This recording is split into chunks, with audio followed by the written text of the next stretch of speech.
Deuteronomy chapter 1. Inalala ni Moses ang nakaraan. Dito nakasulat ang mga sinabi ni Moses sa mga Israelites nung nasa desert sila sa kabila ng Jordan River. Nandun sila sa Jordan Valley sa tapat ng Sup. Nasa gitna sila ng bayan ng Paran sa isang side, tapos mga bayan ng Tophel, Laban, Hazeroth at Dizahab sa kabilang side.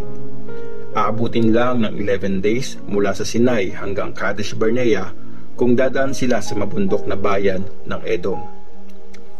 Noong unang araw ng pang-11 na buwan, 40 years pagkaalis nila sa Egypt, sinabi ni Moses sa mga Israelites lahat ng mga pinapasabi ni Lord.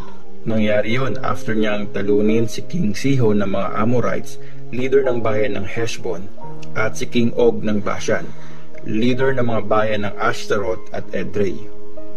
In-explain ni Moses ang mga utos ng Diyos habang sila ay nasa kabila ng Jordan sa teritoryo ng Moab.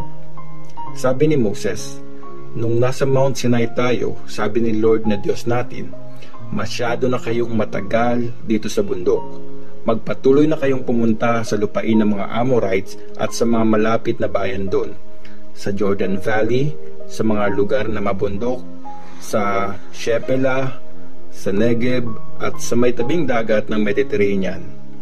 Pumunta kayo sa lupain ng Kanaan at sa bundok ng Lebanon hanggang sa malaking ilog ng Euphrates. Ito na ang lupaing hinanda ko para sa inyo. Pumunta na kayo at sakupin yun. Ako si Lord. Ito ang promise ko sa mga ancestors niyong sina Abraham, Isaac at Jacob, pati sa mga magiging lahi nila. Pumili si Moses ng mga judge. Sabi ni Moses sa kanila, nasa Mount Sinai tayo nung sinabi ko, masyadong mabigat para sa akin na ilid kayo. Hindi ko kayang mag-isa. Pinarami kayo ni Lord na inyong Diyos na sing dami ng mga star sa langit. Sana nga, paramihin kayo ng 1,000 times pa ni Lord, ang Diyos ng mga ancestors nyo, at i-bless kayo gaya ng promise niya. Pero paano ko papasanin mag-isa ang bigat ng pag-aayos sa mga away nyo? Pumili kayo ng mga taong matatalino, tama kung mag-judge at nirirespeto sa bawat tribe, at sila ang i-assign kong maging leader nyo. At pumayag naman kayo sa idea na ito.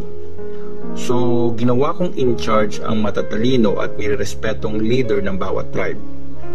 May mga in charge sa mga 1,000 na tao, meron sa mga 100, meron sa mga 50, at meron din sa mga 10. May mga nilagay din akong mga judge sa mga tribes. Ito ang bilin ko sa kanila nung time na yon. Pakinggan nyo ang mga kaso ng mga kababayan nyo. Maging fair kayo sa pag-judge sa kanila man o sa ibang lahi na nakatira sa inyo. Patas dapat kayo sa pagdinig ng mga kaso, kahit sino pa sila, mayaman o mahirap. Huwag kayong matakot kahit kanino kasi galing sa Diyos ang desisyon nyo. Kung mahirap talaga yung kaso, dalhin nyo sa akin at ako ang magdi-decide. At sinabi ko sa inyo ang lahat ng dapat nyong gawin. Nagpadala ng mga spy. Sabi pa ni Moses, sinunod natin ang utos ni Lord, kaya umalis tayo sa Mount Sinai at naglakbay sa malawak at nakakatakot na desert nung papunta tayo sa teritoryo ng mga Amorites. Nung makarating tayo sa Kadesh Barnea, sinabi ko sa inyo, nandito na tayo sa mabundok na bayan ng mga Amorites na binibigay ni Lord na Diyos natin at Diyos ng mga ancestors natin. Eto na, sakupin na natin ang lupaing ito gaya ng utos sa atin. Huwag kayong matakot o kabahan. Pero ang sabi niyo sa akin, magpadala muna tayo ng mga spy para i-check ang lugar at para na din masabihan tayo kung saan dadaan at kung anong klaseng mga bayan ang nandun. Sa tingin ko, magandang idea naman yon. Kaya pumili ako ng tig-isang tao mula sa 12 tribes. Nauna silang pumunta at nag-explore sa mabundok na lupain hanggang sa makarating sila sa Eshcol Valley. Pagbalik nila, may dala silang mga prutas mula doon. Sinabi nilang maganda ang lupaing binibigay ni Lord sa atin. Pero di kayo pumunta sa lupain. Nagrebelde kayo sa utos ni Lord na inyong Diyos. Nag-stay lang kayo sa mga tents nyo at nagreklamo. Sabi nyo, galit si Lord sa atin kaya niya tayo nilabas sa Egypt para patayin ng mga Amorites. Bakit tayo pupunta doon?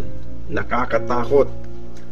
Sabi ng mga spy na pinadala sa atin, mas malalakas at matatangkad daw yung mga taga roon at matataas ang pader ng mga city nila. Tapos nakita nila ang lahi ng mga Anakim na parang higante. Pero sabi ko sa inyo, huwag kayong matakot sa kanila. Si Lord na inyong Diyos ang maglilid at lalaban para sa inyo, gaya ng nakita niyong ginawa niya sa Egypt, pati na nung nasa desert tayo. Dinala niya nga kayo dito ng safe na parang pagkarga ng tatay sa anak niya. Pero kahit anong sabihin ko, hindi pa rin kayo naniwala kay Lord na inyong Diyos. Kahit na lagi niya kayong nililid para makahanap ng pagtatayuan ng mga tent nyo. Ginaguide niya kayo sa daan bilang apoy sa gabi at ulap sa umaga. Pinarusahan ni Lord ang Israel. Narinig ni Lord ang mga reklamo nyo kaya nagalit siya at sumumpa.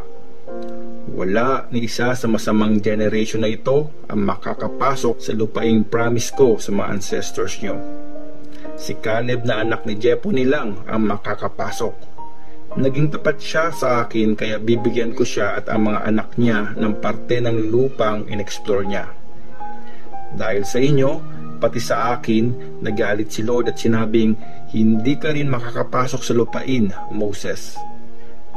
Pero palakasin mo ang loob ng assistant mong si Joshua na anak ni Nun. Siya ang maglilid sa Israel para kunin ang lupain. Tapos, sinabi ni Lord sa ating lahat, makakapasok sa lupain ang mga anak niyong walang muwang. Sila na mga batang sinasabi niyong mahuhuli ng kalaban. Ibibigay ko sa kanila ang lupain at magiging kanila ito. Pero kayo, babalik kayo sa desert papuntang Red Sea. Natalo ang Israel sa Horma. Sabi niya sa akin noon, Moses, hindi kami sumunod sa utos ni Lord, pero susugod na kami ngayon gaya ng sabi ni Lord na Diyos natin. Niredy nyo ang mga armas at inisip nyo madali na lang sakupin ang mabundok na lupain na yon. Pero sabi ni Lord sa akin, warningan mo silang huwag sumugod kasi hindi ko sila sasamahan at matatalo sila ng mga kalaban. Sinabi ko sa inyo ang warning ni Lord pero di kayo nakinig. Nagrebelde kayo at sa kayabangan nyo, sumugod pa rin kayo sa lupaing yun. Para mabubuyog sa tindi ng pag-atake ang mga Amorites na nakatira doon noong sinalubong nila kayo. Hinabol nila kayo hanggang Edom at tinalo kayo sa bayan ng Horma. At umatras kayo at umiyak kay Lord para humingi ng tulong, pero di niya kayo pinansin o pinakinggan. Deuteronomy chapter 2. Mga taon sa desert. Pagkatapos nun, matagal tayo nag-stay sa Kadesh. Gaya ng utos ni Lord, bumalik tayo sa desert papuntang Red Sea. Nagpagala-gala tayo sa mabundok na bayan ng Edom ng matagal na panahon. Tapos, sabi ni Lord sa akin, masyado na kayong matagal na paikot-ikot sa mabundok na lugar na ito. Pumunta na kayo sa north. Binili niya sa inyo yung dadaanan yung lugar sa Edom ay sa mga kamag-anak nyo sa lahi ni Esau. Matatakot sila sa inyo pero mag-ingat kayo na huwag silang kalabanin kasi hindi ko kayo bibigyan ng kahit konting parte ng lupain nila. Binigay ko na ang Edom sa lahi ni Esau. Bibilihin nyo sa kanila ang pagkain kakainin at tubig na iinumin nyo. Tandaan nyo na si Lord ang nagbe-bless sa lahat ng ginagawa nyo. Alam niya ang mga pinagdaanan nyo sa desert. Kasama nyo si Lord sa 40 years na yon at lahat ng kailangan nyo, meron kayo. Kaya dumaan lang tayo sa lupain ng Edom.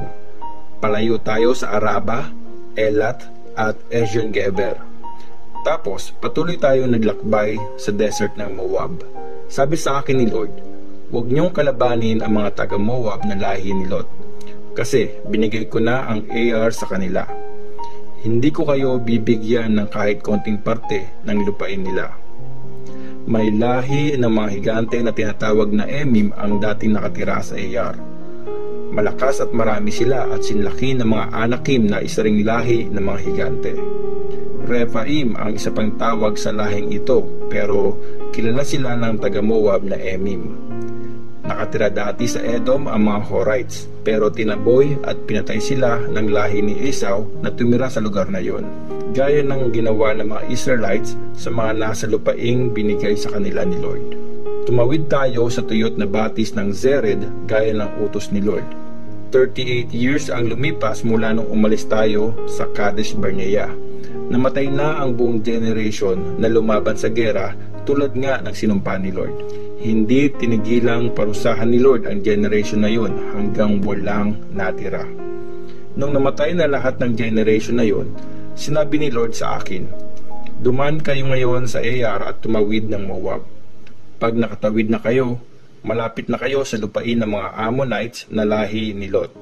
Huwag niyo silang kalabanin kasi hindi kayo magkakaroon ng parte sa lupaing binigay ko na sa kanila.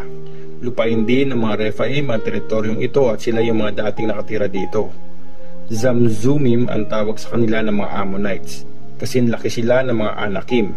Marami at malalakas ang lahi nila pero winasak sila ni Lord at tinaboy sila ng mga Ammonites. Tapos yung mga Ammonites ang tumira doon. Ganon din ang ginawa ni Lord para sa mga taga-Edom na lahi ni Esau. Winasak niya ang mga Horites at tinaboy sila ng mga taga-Edom na nakatira pa rin doon hanggang ngayon.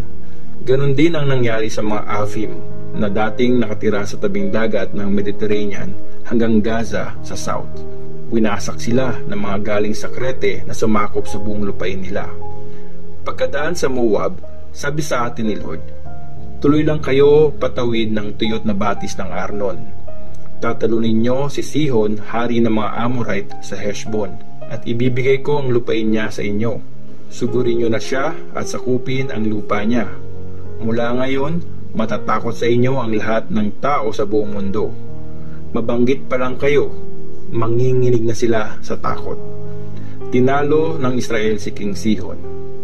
Nung nasa desert ng Kedemot tayo, nagpauna ako ng mga tao para iparating kay King Sihon ng Heshbon na hindi natin kailangan mag-away. At sasabihin nila, "Pwede ba kaming makidaan sa lupain mo? Diretso lang kami at hindi lilihis. Babayaran namin ang pagkain at tubig na kukunin namin sa inyo. Makikidaan lang talaga kami para makatawid pakabilang bayan, lagpas ng Jordan River hanggang sa lupain na binibigay sa amin ni Lord na Diyos namin." Yung mga taga-Edom na lahi ni Esau at yung mga Moabite sa Ar, pinadaan nila kami. Pero di niya tayo pinadaan kasi ginawa ni Lord na inyong Diyos na matigas ang ulo ni King Sihon para matalo natin siya at nakuha ang lupain niya. Sinabi ni Lord sa akin, "Tingnan mo, sinimulan ko nang ibigay sa inyo si King Sihon, kunin nyo na at sakupin ang lupa niya." Nilabanan tayo ni Sihon at ng mga tauhan niya sa bayan ng Jahaz. Pero tinulungan tayo ni Lord na Diyos natin na talunin at patayin siya, ang mga anak niya at lahat ng tauhan niya. Nasakop natin at giniba lahat ng city niya at pinatay natin lahat ng lalaki, babae at bata. Wala tayong iniwang mga nakasurvive. Pero kinuha natin ang mga alagang hayop at mahalagang gamit nila. Pinasakop din sa atin ni Lord na ating Diyos ang mga bayan mula Aroer hanggang Gilead. Walang mataas na pader ang umubra sa atin. Pero iniwasan natin ang mga lugar na di inutos sa atin na puntahan ni Lord na Diyos natin, gaya ng teritoryo ng Ammonites o yung gilid ng Jabbok River o yung ibang mabundok na bayan.